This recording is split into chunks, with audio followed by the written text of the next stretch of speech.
आपण समस्त को मो चैनल को मु स्वागत करुच्ची। आज मु आपण गोटे नुआ रेसिपी नहीं आसी चाट रेसिपी। मार्केट पड़ी टेस्टी चाट आम घर केमी बनई पार तार रेसिपी मुझे आपको सेयार करी। तो चलते डेरी न कर स्टार्ट करवा आज आम रेसिपी। प्रथम गोटे पैन बसई से 2 चम्मच तेल दबा से हाफ स्पून पंचु फुटण से आम अदा रसुण पेस्ट को 2 स्पून दबा 2 ରୁ 3 स्पून अदा रसुण पेस्ट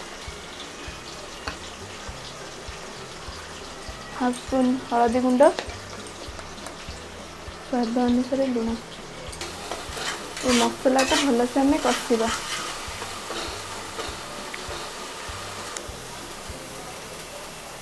से हाफ स्पून लंका गुंड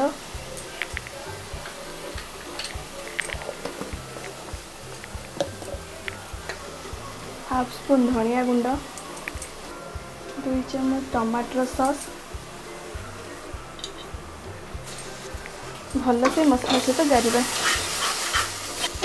इबे से मसला रे मैश होइतबा आलू को आमे पकेबा तो भल से आमे गोळाइबा।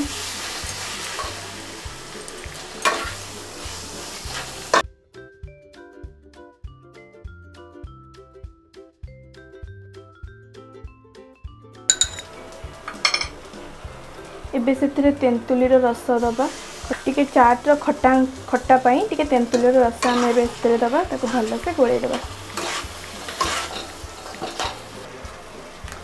1 स्पून चाट मसला अल्प पानी दबा ताको भल से गोल दबा।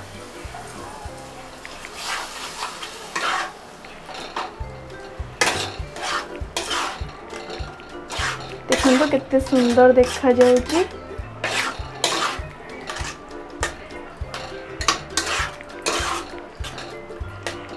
एबे हम आपको 5 मिनट भल से फुटवा को देबा। देखो आम चाट मसलाटा रेडी हो जाइए। देखो केते सुंदर भी देखा जाउची।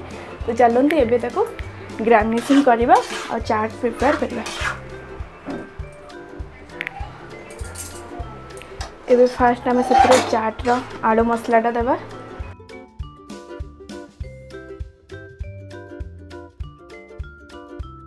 एबे हम से पाम्पड़ी पकेबा। यदि आप ये रेसिपीटा शिखा चाहते डिस्क्रिप्शन में मुझे लिंक दे देछि आप देखिपारे। एबे सेव पकेबा। जदि आर सेवर भी रेसिपी आप शिखा चाहते डिस्क्रिप्शन में तार भी लिंक दे देछि आप चेक करेंगे।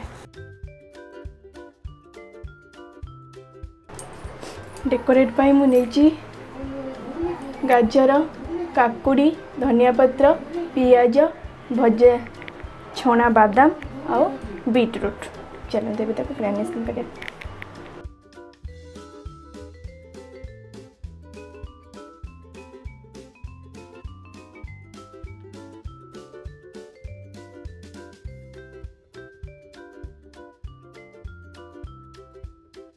में हाफ स्पून पकेबा टमाटर सॉस पुदीना और धनिया चटनी अल्प दही गोटे पिंच चाट मसला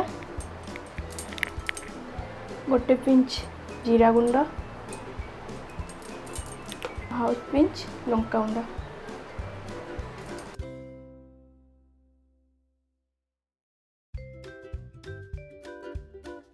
देखो आम चाटा के टेस्टी बनी। जदि आज रेसिपी आपको भल लगी तो लाइक करेंगे कमेंट करेंगे शेयर करेंगे मो चैनल को सब्सक्राइब करेंगे। रही बाय बाय।